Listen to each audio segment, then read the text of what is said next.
تین یتیم و مسکین بچے اپنے ماموں کی کوٹھی کے ڈرائنگ روم میں کھڑے ہیں۔ ان کا ماموں شاندار لباس اور قیمتی جوتے پہنے اپنے قیمتی فون پر کسی سے بات کر رہا ہے۔ ان کی ممانی قیمتی کپڑے اور زیور پہنے دوسرے صوفے پر بیٹھی ہے۔ ان بچوں میں بڑی بچی 8 سال کی ہے، اسے چھوٹا بچہ 6 سال کا اور تیسری بچی 4 سال کی ہے۔ بڑی بچی: ماموں جان، 3 دن سے گھر میں کھانے کو کچھ نہیں ہے۔ امی نے ہمیں آپ کے پاس بھیجا ہے کہ ہماری کچھ مدد کریں۔ ماموں: کیا کہا تم نے؟ تمہاری ماں نے بھیجا ہے کہ میں تمہاری مدد کروں؟ تم لوگ اپنی دادا دادی کے پاس کیوں نہیں گئے، جنہوں نے میری مرضی کے خلاف اپنے بیٹے کی شادی میری بہن سے کروائی تھی؟ اور تمہاری ماں نے بھی اس وقت میری بات نہیں مانی اور میرے منع کرنے کے باوجود اس سے شادی کر لی۔ بڑی بچی: پر ماموں جان، دادا دادی تو مر چکے ہیں۔ ماموں: تو اپنے تایا اور چاچا کے پاس جاتے، جنہوں نے اپنے بھائی کی بڑی گارنٹیاں دی تھیں۔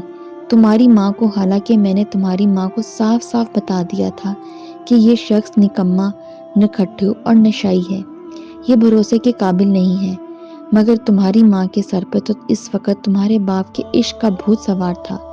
کر لی اس سے شادی میرے سمجھانے کے باوجود۔ میں نے تو تمہاری ماں سے اسی وقت کہہ دیا تھا کہ وہ میرے لیے مر گئی ہے، تو پھر آج تم لوگ کو میرے پاس کیوں بھیجا؟ جاؤ، چلے جاؤ، یہاں سے میرا تمہارا کوئی واسطہ نہیں۔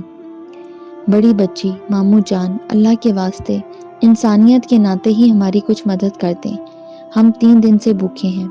ماموں: تو تم لوگوں نے آج یہاں آ کر میرے برسوں پرانے زخم پھر سے ہرے کر دیے ہیں۔ چلے جاؤ یہاں سے، چلے جاؤ، میرا تم سے اور تمہاری ماں سے کوئی واسطہ نہیں۔ تینوں بچے روتے ہوئے جانے کے لیے واپس لڑتے ہیں تو ان کی ممانی ان کو روکتی ہیں۔ ممانی: رکو، بچے رک جاتے ہیں۔ تمہاری ماں نے میرے شوہر کا بہت دل دکھایا ہے، اس لیے اب تم لوگوں سے ہمارا کوئی واسطہ نہیں، پر تم لوگ ہمارے دروازے پر آئے ہو تو کچھ لے کر ہی جانا، میں ابھی آتی ہوں۔ وہ کچن میں گئی اور فریج سے 3 دن کا رکھا ہوا آٹا نکالا، بال سے نکال کر اسے شاپر میں ڈالا اور ڈرائنگ روم میں آئی۔ ممانی: یہ لو گوندھا ہوا آٹا، اب جاؤ اور پھر کبھی اس دروازے پہ مت آنا۔ بڑی بچی شاپر لیتے ہوئے: شکریہ ممانی جان، اللہ آپ کا بھلا کرے۔ تینوں معصوم و مغموم بچے دکھی دل اور رونی شکل لے کر اپنے اکلوتے ماموں کے گھر سے نکلے۔ ممانی: آپ کو یاد ہے نا، آج میرے ابو کی برسی ہے، آج گھر میں قرآن خوانی کروانی ہے، اس لیے کھانے اور پھل کا انتظام کرنا ہے، اور ہاں، 2 دیگیں دربار پر بھی تقسیم کرنی ہیں۔ ماموں: ہاں مجھے یاد ہے، تم اندر دراز میں سے جتنے پیسے چاہیے لے لو، دربار پہ دیگیں میں تقسیم کرا دوں گا۔ سپہر 3 بجے تینوں بچے آٹے والا شاپر ہاتھ میں لیے گھر میں داخل ہوئے۔ انہوں نے شاپر ماں کو دیا اور ساتھ ہی ماموں اور ممانی نے جو کچھ کہا وہ بھی کہا سنایا۔ ماں نے اپنے آنسو چھپاتے ہوئے کہا: ماں، کوئی بات نہیں بچوں، وہ میرے بھائی ہیں اور بھابھی ہیں، مجھ سے ناراض ہیں، ان کا غصہ بجا ہے، تم لوگ ہاتھ منہ دھو لو، میں تمہارے لیے روٹی پکاتی ہوں۔ بچے ہاتھ منہ دھونے چلے گئے اور ماں آٹے والا شاپر جس سے پانی ٹپک رہا تھا لے کر باورچی خانے میں چلی گئی۔ بچے منہ ہاتھ دھو کر کمرے میں آ گئے۔ بڑی بچی باورچی خانے میں ماں کے پاس آئی اور ماں سے کہا: امی، روٹی تو آپ پکا رہی ہیں، مگر یہ کھائیں گے کس کے ساتھ؟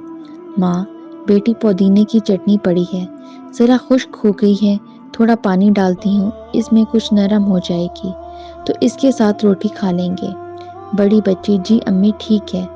ماں: اچھا، یہ روٹیاں پک گئی ہیں، یہ لے جاؤ اور تینوں بہن بھائی مل کر کھاؤ، میں آتی ہوں۔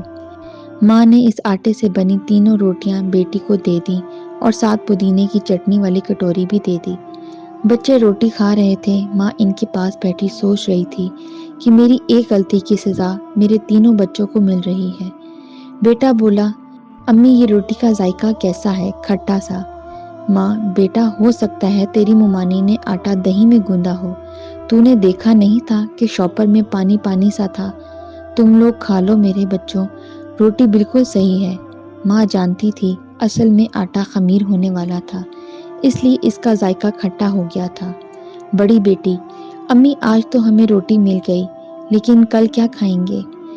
ماں: میرے بچوں، تم لوگ فکر نہ کرو، کل تم کو پیٹ بھر کے کھانا ملے گا، یہ تمہاری ماں کا وعدہ ہے۔ صبح جب بچے اٹھے تو ان کی ماں 3 کپڑوں میں زمین سے 3 فٹ اوپر 3 پروں والے پنکھے سے جھول رہی تھی۔ 3 کپڑوں میں سے شلوار قمیض تو اس کے بدن پر تھی، مگر دوپٹے کا ایک سرا ان کی ماں کے گلے میں بندھا ہوا تھا اور دوسرا سرا 3 پروں والے پنکھے سے، جس سے لٹکی وہ جھول رہی تھی۔ اس کی دونوں مردہ مگر کھلی ہوئی آنکھیں اپنے تینوں بچوں کو دیکھ رہی تھی۔ تینوں بچے اس کمرے کی 3 دیواری میں 3 دیواری اس لیے کہ کمرہ مثلث تھا، ایک دیوار سے لگے روتی ہوئی آنکھوں سے اپنی ماں کی پنکھے سے لٹکی ہوئی لاش کو دیکھ رہے تھے۔ کچھ دیر بعد بچی نے اپنے چھوٹے بھائی اور بہن کو ساتھ لیا اور ساتھ والے ہمسائیوں کو جا کر بتایا۔ بڑی بچی روتے ہوئے، آنٹی وہ ہماری امی ہمسائی آنٹی پریشان ہوتے ہوئے، کیا ہوا بیٹی، کیا ہوا تیری ماں کو؟ بڑی بچی کانپتی ہوئی آواز میں، آنٹی وہ امی پنکھے سے جھول رہی ہیں۔